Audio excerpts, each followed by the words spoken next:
Voice of law viewers அனைவருக்கும் வணக்கம். நம்ம சேனலில் அந்த நியோமேக்ஸ் வழக்கின் அப்டேட்டுகளை தொடர்ந்து பார்த்துட்ருக்கோம்.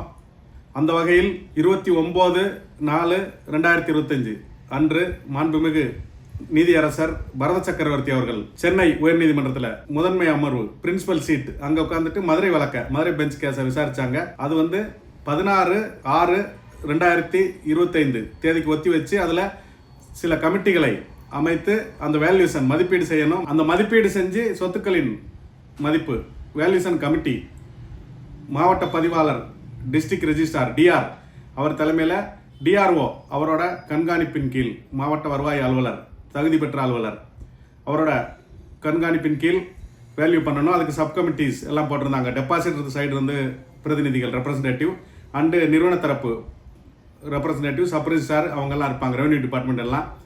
அதுபோல் வேல்யூவர்ஸ் நீதிமன்றத்தால் அனுமதிக்கப்பட்ட அரசு அங்கீகாரம் பெற்ற மதிப்பீட்டாளர்கள் கவர்மெண்ட் ரெகக்னைஸ்டு வேல்யூவர்ஸ் எல்லாம் இருப்பாங்கன்னு அந்த லிஸ்ட் எல்லாம் கொடுத்துருந்தாங்க. அதுபடி சில வேலைகள் நடந்திருக்குது. அதன்படி ராமநாதபுரம் மாவட்டத்தை பொறுத்த வரைக்கும் அமிர்தா சிட்டி அது ராம்நாத் டு கீழக்கரை ரோடு அங்கே 90 ஏக்கர் நிலம் இருக்குன்னு சொல்லியிருக்காங்க. அதை போய் பார்வையிட்டு அதுக்கு வேல்யூ ஃபிக்ஸ் பண்ணியிருக்காங்க.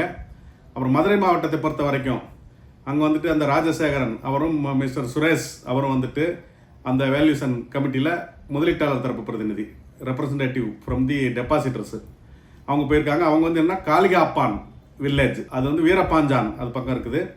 செந்தாமரை மற்றும் ராஜா இன்ஜினியரிங் காலேஜ் இருக்குல்ல, அதுக்கு பின்னாடி உள்ள இடங்கள் அது 76 பிளாட் அது மதுரை மாவட்டத்தில் வேல்யூஷன் பண்ணியிருக்காங்க. மேலும் இந்த வழக்கானது நாளை மறுநாள் திங்கட்கிழமை 16/6/2025 அன்று நீதிமன்றத்தின் மதிய உணவு இடைவேளைக்கு பிறகு ஆஃப்டர் லஞ்ச் அதாவது 2:15 மதியம் 2:15 மணி அளவில் விசாரணைக்கு வர இருக்கிறது. அது லிஸ்ட்டில் போட்டிருக்காங்க முதல் வழக்காக 2:15க்கு 2:15 ஃபர்ஸ்ட் ஐட்டம் முதல் வழக்காக போட்டிருக்காங்க. அதை தொடர்ந்து அதில் நம்ம வாதத்தெல்லாம் வைப்போம். அந்த மதிப்பீட்டு குழு அண்ட் டிஆர்ஓ மதிப்பீட்டு குழுவோட ரிப்போர்ட் டிஆர்ஓட்ட கொடுக்கணும். டிஆர்ஓ அவர் நேரடியாகவோ அல்லது காவல்துறை இஓடபிள்யூ டிஎஸ்பி மூலமாக காவல்துறையினர் பொருளாதார குற்றப்பிரிவு மூலமாகவோ அந்த நீதிமன்றத்தில் சமர்ப்பிப்பாங்க. அவங்க தரப்பில் பப்ளிக் ப்ராசிக்யூட்டர் அவர் ஆஜராகி வாதாடுவார். மற்றும் முதலீட்டாளர் தரப்பு பிரதிநிதிகள், நிறுவன தரப்பு வழக்கறிஞர்கள், முதலீட்டாளர் தரப்பு வழக்கறிஞர்கள் மற்றும் இந்த இடையீட்டு மனு போட்டிருக்கிற சங்கங்கள் எல்லார் தரப்பிலும் வழக்கறிஞர்கள் ஆஜராகி அவங்க வாதத்தை